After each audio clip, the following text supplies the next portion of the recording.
పార్వతీపురం మన్యం జిల్లా పార్వతీపురం విజయరామరాజులో ప్రాథమిక పాఠశాల దగ్గర విద్యార్థులు సిపిఎం నేతల ఆందోళన చేపట్టారు. మధ్యాహ్న భోజన పథకం నిర్వాహకులను తొలగించడంపై విద్యార్థులు తల్లిదండ్రులు అభ్యంతరాన్ని వ్యక్తం చేశారు.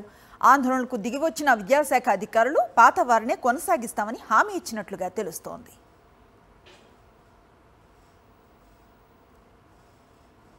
వెళ్ళిపోతే పాపం టీచర్లు అందరినీ బతిమాలు ఒక ముగ్గురిని తీసుకొచ్చి పెట్టారు. ఇప్పుడు వాళ్ళు బాగా వంటలు చేస్తున్నారు, శుచిగా ఉంది, అలాగే శుభ్రంగా ఉంది, ఆరోగ్యంగా ఉంది, రుచికరంగా ఉందని చెప్పేసి అందరి అభిప్రాయం. ఇప్పుడు వాళ్ళని తీసేసి ఎమ్మెల్యే గారు వేరే వాళ్ళు వేయిస్తాడట. ఆ ఎమ్మెల్యే గారు ఒత్తిడి చేస్తే డిఈఓ కొత్త వాళ్ళని పెట్టాలని నిర్ణయం చేశాడట. అసలు డిఈఓకి వెన్నెముక ఉందా లేదని అడుగుతున్నాను. మీరు అధికారులు, మీ దగ్గర అధికారం ఉంది, ఎమ్మెల్యేకి ఏం అధికారం ఉంది? దౌర్జన్యం తప్ప.